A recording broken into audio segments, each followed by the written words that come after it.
We love property and we love making things beautiful and creating beautiful spaces for family and friends, but also us. It's really important that we connect with nature and paint with no toxic paints, and everything's done in a really natural way.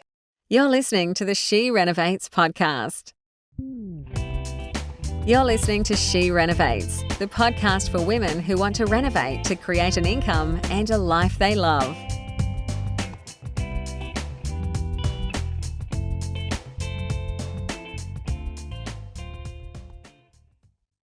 Hello, everyone. So today I have one of our gorgeous Wonder Women renovators, Amali de Vos, and we're going to be talking about renovating retirement. Now, for all those, I'll say under 40s, who think this is not for you, I want to tell you that it is never too early to start thinking about that, and it's also never too late. And I think the main thing is the earlier that you start considering how property plays a part in your retirement, the better off you will be in the long run. And Amali is going to help me do that. So welcome, Amali. And would you like to just firstly start by sharing a little bit about you? And I should mention that Amali is a package deal. Her husband, Richard, is in this journey with her. And to be honest with you, that was a bit remiss of me not to ask Richard to be here. So if you would just like to give us a bit of background on you and Richard and what's brought you to this place. Okay. Hi, Bernadette, and hi, everyone. It's really nice. So we began, I'm in my early 60s, and I'm an author and a mindset coach, and I've done all sorts of other things. I'm also still a part-time general manager of an organisation. But when we started to look at our finances, because my husband is in his early 70s, we realised we had nowhere near enough money for retirement. And that was primarily because we had a lot of health challenges and other things that we had to do, and we both come from divorce backgrounds. So we really had to sort of start to look at all of that. So my husband and I decided to start to renovate, and we came across Bernadette's program and we thought, yeah, this is really going to help us, because we've renovated a lot of properties. We've bought and sold, and I love renovating. But I wasn't doing it necessarily for profit, and I didn't know how to do it. So that's why I was so excited when I found what Bernadette was sharing and what we could learn from that. So is that the sort of background you want? I don't know. And so you have family as well? Oh, yeah. I have family. So, with a blended family, we have 4 children between us. I have...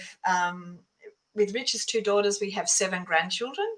And then with my 2 sons, they haven't, one's in a committed relationship. So, we have a lot of family, and we want to be able to teach them how to do this as well. Some are more interested than others.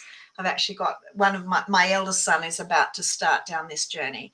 So, yeah, I have family, and it takes a lot of time. And, we need to have the money to have the life we want. We want to be able to travel, and we want to be able to be with our family, and we want to be able to share with our family. And we realized that where we were heading, everything was getting narrower, and we weren't going to have much money to do anything. We were going to end up on that pension. So we had to do something. Yeah. And so I just want to explore. So before you joined us, you had bought a property. What was your thinking around that? So you'd started down a path. What was your plan? Yeah. So we had our own home, and we bought a property as an investment, hoping to rent it out and create income. I'd already started to look at some of your stuff, but I was sort of in this I don't know mode. You know what I mean? We knew we wanted to do it. The property before, we purchased, renovated it, kept it for 3 years and sold it, and made a really good profit at Freshwater. It was a unit. It was in the boom. But the property we bought next was at Berkeley Vale. It was a little cottage on quite a big, not a big, like 700 square metre block of land. And we thought, we'll just renovate it, maybe sell it, maybe rent it. We had no plan, and that was a big, we've still got it, and it's okay. But really, if I'd known about you and if I joined, we probably would not have bought that, and we would have done something different. So I think I better be honest about that. Like what you provide, Bernadette, is the structure and the systems to ensure that you make profit. And I think we were talking earlier on today, and if the numbers don't stack up, then you shouldn't be going to purchase it. But we were a lot of sort of like, when we looked at that property, everybody was trying to buy, and we sort of thought we should be buying because the market's going up. And I've learned a lot from that. We shouldn't have bought. Yeah. But it's okay. But the Yeah. system is important. Yeah, exactly. Okay. And you did a really nice job. Like the actual renovation part, you have down pat. Yeah. I love renovation. Yeah. Yeah. I can do the renovation. I just don't do the figures too well. I can do figures, but it's that analysis, what you're teaching us. Yeah, but you do now. Like, I think you've come ahead in leaps and bounds in terms of the figures. Yes. Oh, because we've just bought another property. Yeah. And And so that's evidence because it's such an amazing project in so many ways. And so Amali has just embarked on the downsizing strategy. So with downsizing, there are just so many opportunities for improving your asset base. So, presenting your existing home as in the best shape it can be, which often does involve a little reno, and getting the best return on that, buying something that you can add value to rather than what lots of people seem to do is go and buy something very swish in the city and they're paying full retail price where you bought wholesale, and buying something that has an income attached to it. And also these days, there are great incentives for contributing to your super with any surplus funds. So you've pretty much taken advantage of every single one of those touch points. Do you want to walk us through basically what your rationale was around that? Because it's a pretty big step and how it played out. So we had our residence was at McMaster's Beach, and it was a really big home. So we had a lot of our capital in that home. It was 7 bedrooms. But we were Airbnb-ing it and doing all sorts of different things. So it was creating some return, but we had to move out every Christmas. There was lots of things we had to do, and it was a lot of work. It had got to the point where we thought we no longer want to have the maintenance of this really big house. We also felt we wanted to be closer to family, and we wanted to move back into Sydney. So we had to go through this process of analysing the value of our house, working out what we were going to buy and how much money we could put into super. So again, what we did was we used Bernadette's, the whole program's idea of engaging specialists. Even though we had an accountant, we spoke to Brian and employed him to give us some advice. We spoke to buyer's agents and, like negotiators. We really, and our accountant, we really did a lot of research, and we did all the figures. And we realised that if we could sell at a good price and buy a new place at a good price that needed renovating, that we could put a good amount into super, which would give us the money we needed to live on. So we were able to do that. We were able to sell, and we were able to buy. A renovator's delight, and it really is, needs a lot of renovation, but it's given us what we wanted in more ways than one. Yeah. And of course, I've forgotten to mention your superpower of manifestation. So can we have a bit more detail in how that transaction came about? Okay. So I'm really into mindset. So I realized that the only thing that was holding us back was our mental thinking, I guess, around it. So Richard mentioned, my husband Richard, who's actually working today, is in Melbourne, so he couldn't have been here. He would have loved to have been. But So what we did was we sat down and we planned out what we wanted. So we knew that we wanted to move to Sydney, but we researched the place we wanted. We really wrote down the list. How many bedrooms? Was it a house or a unit? Where it was located? You know, we were very, very specific, and we made sure we were both on the same page. And then I use this technique of tapping to sort of clear up any beliefs that are not in alignment with that. That's a really important part. So we were both really in alignment.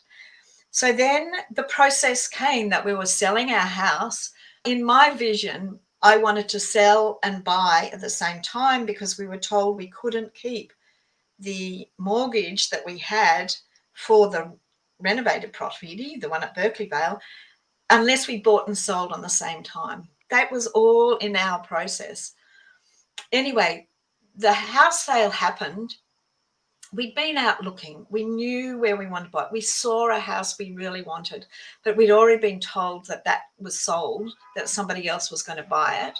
But I kept on seeing us living in that house. I was probably attached.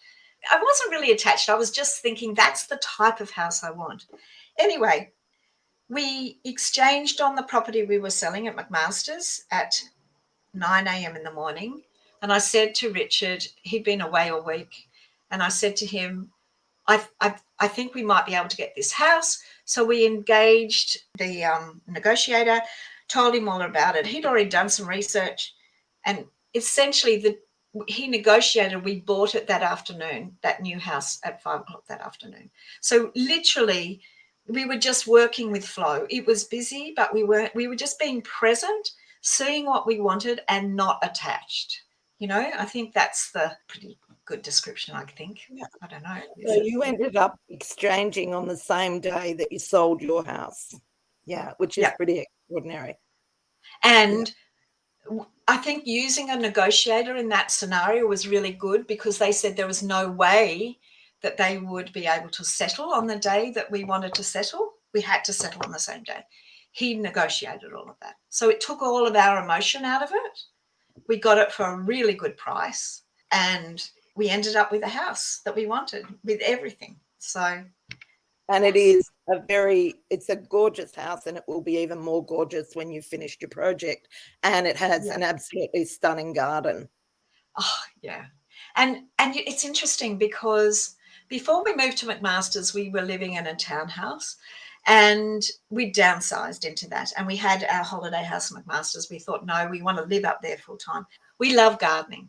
So the fact that for this price, we could actually buy a house with a garden that we could actually garden still and have money left over to invest in super was just awesome. And to be told, you know, we can do our renovation and we could actually then flip it and sell it if we wanted to.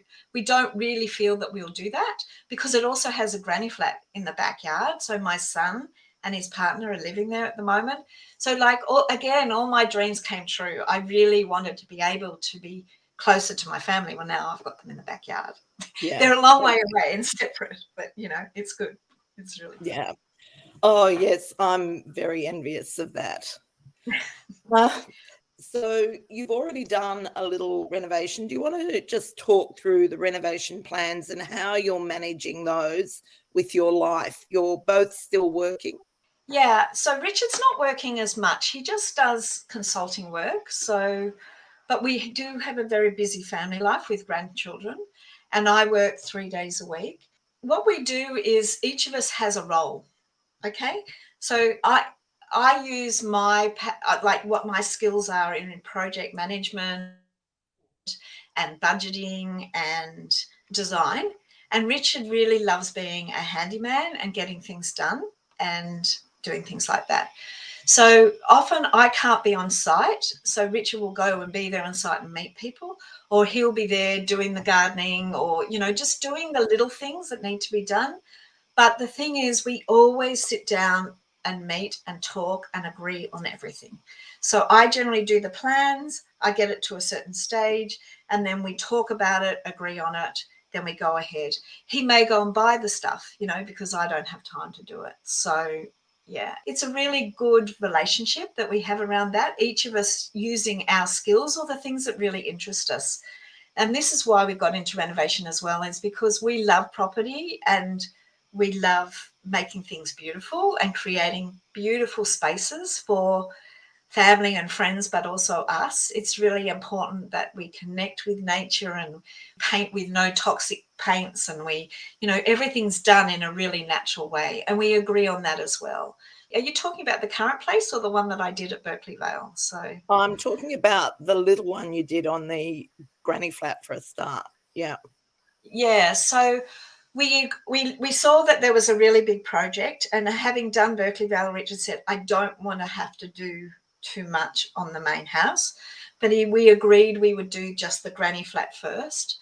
We always just sit down and we have a vision of what it's like the style always comes first, and there are pictures and just a general feeling, so we have that.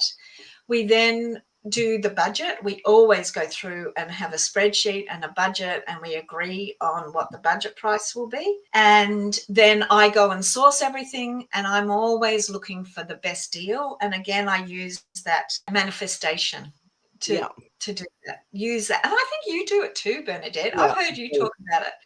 Yeah, you do it all the time. I remember when you did something at Newcastle, you found some stove down in Wollongong, and anyway.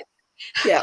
So it's like, I know what I want. I'm going to find these things, and it all has to be in the budget. So we plan that, have the budget, then we start to work on it. So that part, the granny flat at the back, we finished in a couple of weeks. We put in walls, we put in a new kitchen, new floors. The walls were lime green, so we had to paint all of that. But it's just gorgeous now. They just love it. I mean, I could live there. I mean, Richard says it's a bit small, but for them it's perfect because it's just a couple. And that's really the thing that we do with every project. We always start with the vision. We always agree on the vision. Then I go finding the best deal. It takes a long time to find a really good deal, doesn't it? Sometimes. It does. Yeah. Yeah, it You does. have to tune your mind. And if you're not finding it, then I tune my mind again and say, why am I not finding this? Yeah. I always find, I like to be well ahead of the project, and anything that I think is going to be challenging, I'm sort of on the lookout for it months before, because it's hard to go out and just expect to pluck something that's just perfect without, blowing your budget. So, yeah, I'd agree. And so now you've just started the main reno on the house. Were you concerned about trades and builders or getting them, scarcity? Well, I guess I use this manifestation, you call it, I guess, for everything. So I just sat down and again thought, well, we need to find a builder, and popped in my mind this builder I used 7 years before and whatever. So I rang him and he happened to be available. So I don't generally get worried about things like that. Yeah. Like even the fact that Demolisher was was starting last Monday. There was mix up in communication, and they're starting this coming Monday. And Richard was a bit like, oh, and I just thought, this is just the way it is. You can't put energy into getting angry. You just need to keep on visioning what you want. And I think that's a really key point for a lot of people. I know a lot of my friends who've had problems seem to focus on the problem. I never focus on the problem. I always focus on finding a solution. And that's kind of fun for me. I just love thinking, okay, well, this is where we are. What do we need to do now? How are we going to step out of this? How are we going to find a solution to it? So we started with looking for a builder. It's like, well, this is where we are now.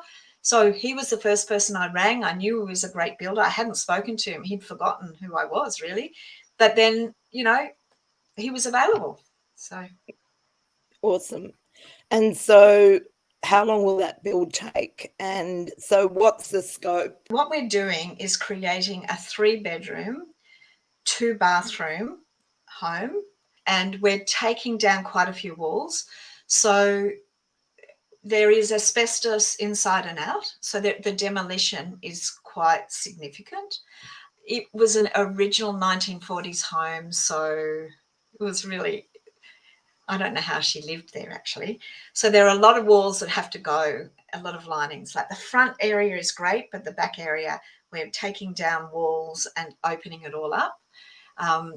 We're using the existing lounge and turning that into a bedroom with an ensuite, so we can have a second bathroom.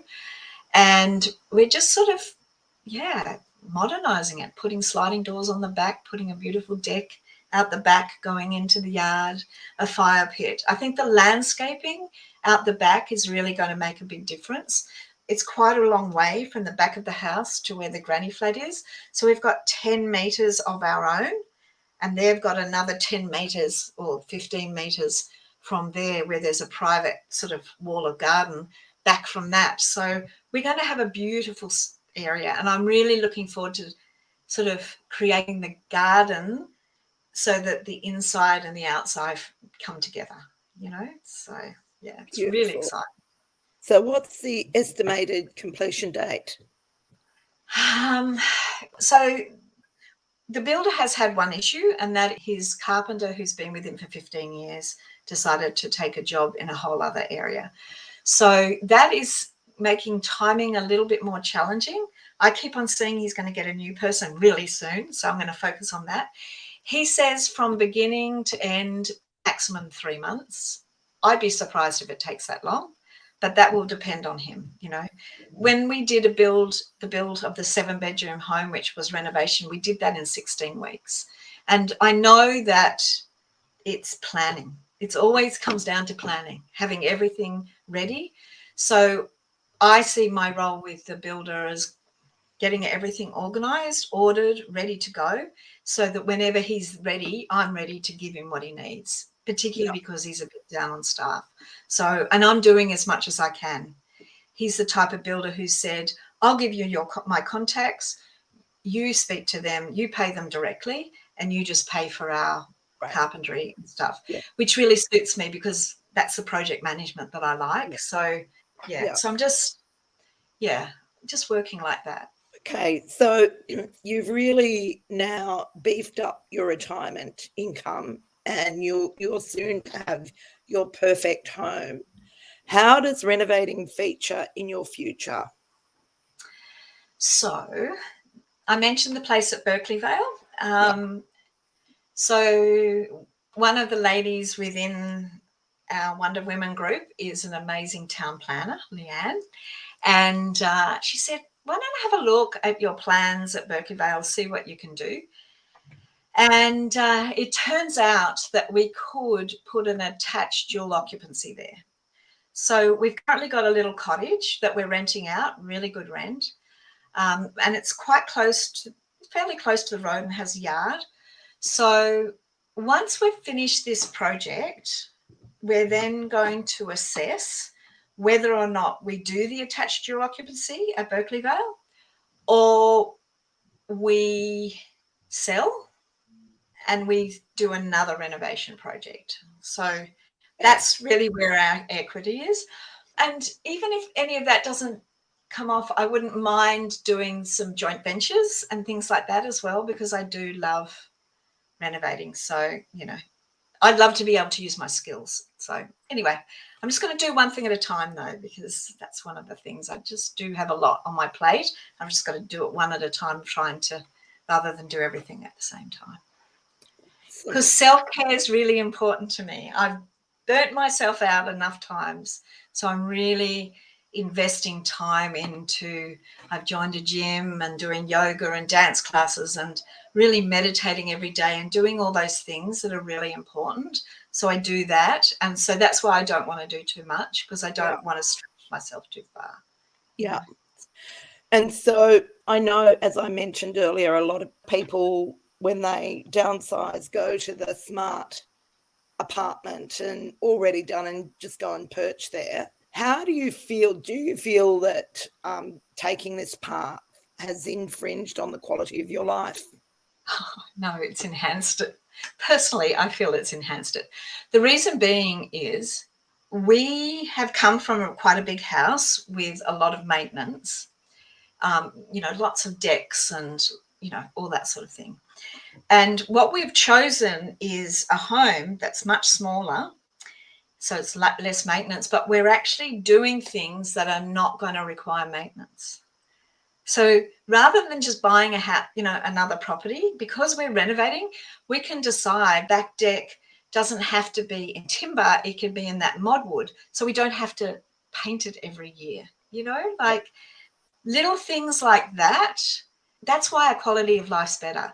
Also, we're closer to family. That was really important to me, that I was close to the grandchildren and my parents are still alive as well. So, it's really important that I'm close because that saves time. So we're going to be able to create a beautiful home with everything we want in all the colors, with all the fixtures that we want, and low maintenance, still have a garden.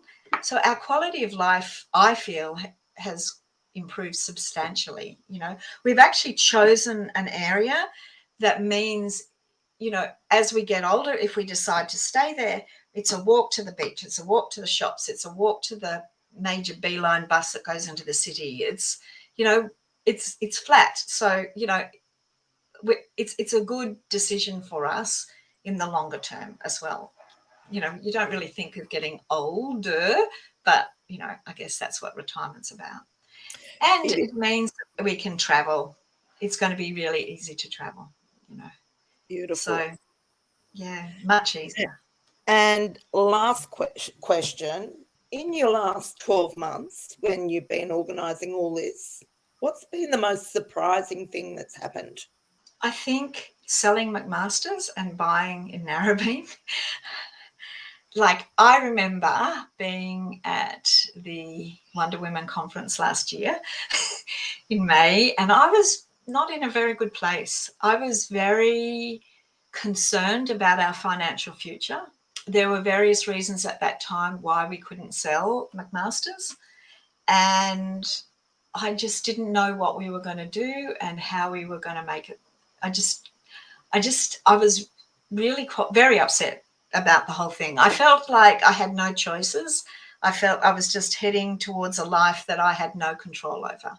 So being at the Wonder Women conference and talking things through, and you often saying to me, I know you're going to find a solution. We're going to find a solution.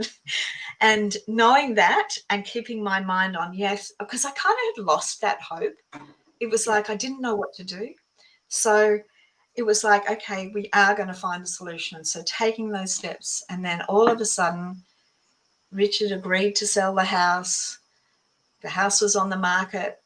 All of a sudden, we ended up with this beautiful little cottage that we can renovate in the right area. It's like, if you had told me a year ago this is what I would be doing and where I would be living, I wouldn't have believed it.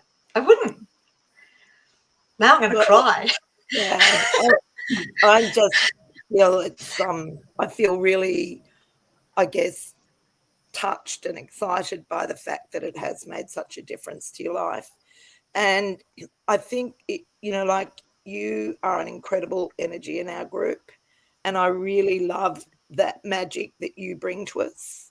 And for anyone that's coming to the retreat, Amali has, in quite challenging circumstances, has agreed to come and share some of her manifestation magic with the rest of the renovators. And I'm very grateful for that and really looking forward to, So thank you for being so generous with your story. And we're looking forward to seeing the next chapter. Yeah, who knows? Who knows what's coming next? There's been a lot of movement in the last 12 months. So it is, the sky's the limit now, Amali. Yes, it is. We'll just get this reno fit down, and then we'll decide what to do with Berkeley Vale. And we'll one step at a time, I think. It was a very busy, fast ride to this point. Yeah. So it's time to take a little bit of a breath. So, yeah. Well, beautiful. And thank you for that. So thanks again, Amali, for your time. And have a great week. Yeah. Thank you. Bye. This is the She Renovates podcast. To discover how to harness the power of renovating, check out theschoolofrenovating.com.